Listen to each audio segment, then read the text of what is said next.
Hello everybody, and welcome to Ancient Architects.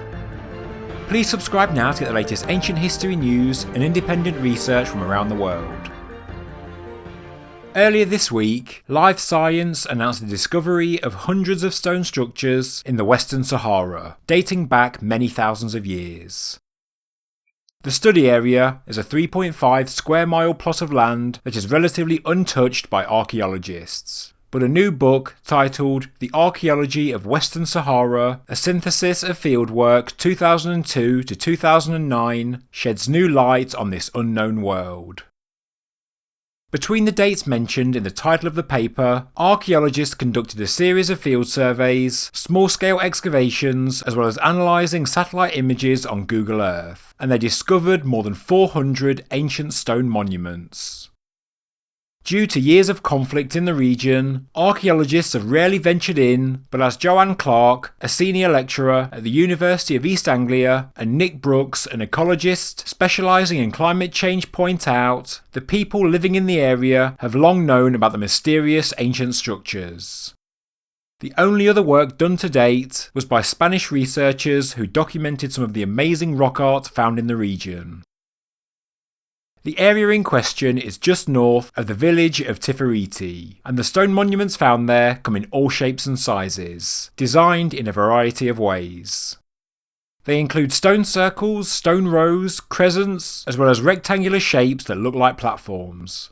There's also stone structures very similar in appearance to the Neolithic dolmen structures that are found across the British Isles, as well as others that simply look like rocks piled up into a heap. Sometimes we see a combination of all the design styles mentioned, with one complex consisting of piles of rocks, stone circles, straight lines and platforms, covering an area of 2,066 feet in length. This therefore indicates that all the stone structures were the handiwork of one long-lost civilization, or it may imply the coming together of a number of different cultures into one. The largest monuments are ziggurat-style burial mounds called bazinas, which Clark says look like wedding cakes. They can have a diameter of 60 feet and be up to 20 or 30 feet in height. At present, nobody knows why these structures were built, what their purpose was, or who built them. There is speculation that some structures mark burials, others dwellings, as well as some being sites of worship. Very few artefacts have been uncovered that give accurate radiocarbon dates.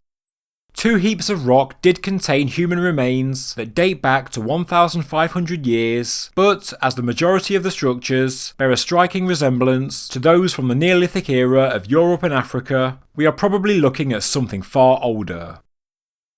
The Neolithic timeframe makes sense because 5,000 to 6,000 years ago, the Sahara was far wetter and sustained a rich array of wildlife, as displayed in their rock art.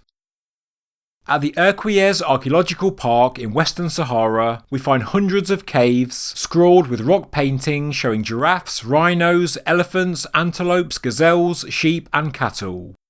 Geographers have also found dried up lakes, ancient river channels, and other sources of water that have dried up over the past few thousand years. The Sahara would have been a lush environment before the onset of desertification, and so finding remnants of human habitation is not particularly surprising.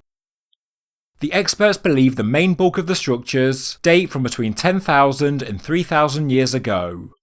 The Sahara dried out in the mid-Holocene between 4,000 and 6,000 years ago, but the study area of Tifariti was once a natural basin, a pocket of land that did remain wet for longer as the surrounding areas dried out. Ancient people from the drought-stricken lands that occupy present-day Morocco, Libya and Algeria to the north, and Mauritania and Mali to the south, would have certainly migrated into the basin for survival. Although these people became one civilization, the different styles of stonework probably reflect the origins of the migrants and their parent cultures from when North Africa was wet. Today, no further fieldwork is being conducted due to security problems as terrorist groups do operate in the region. Back in 2013, 2 Spanish aid workers were kidnapped at a refugee camp in Tindouf, Algeria. The local people and governments obviously condemn these actions, but whilst the situation cannot be controlled, archaeologists cannot work safely in this part of North Africa at this time. Soon though, the researchers do hope to go back in and continue gathering data, such as soil and pollen samples, as well as collecting more human remains to try and date the area more accurately. Later this month, I am launching a second YouTube channel called Space and Planet, which will focus on Earth and space science news, as well as independent scientific research. Please subscribe now to give my new channel a head start, and I'll begin making videos very soon. You can find the link in the description below. Thank you very much for watching this news update from Ancient Architects. If you enjoyed the video, please subscribe to the channel, please like the video, and please leave a comment below. Thank you very much.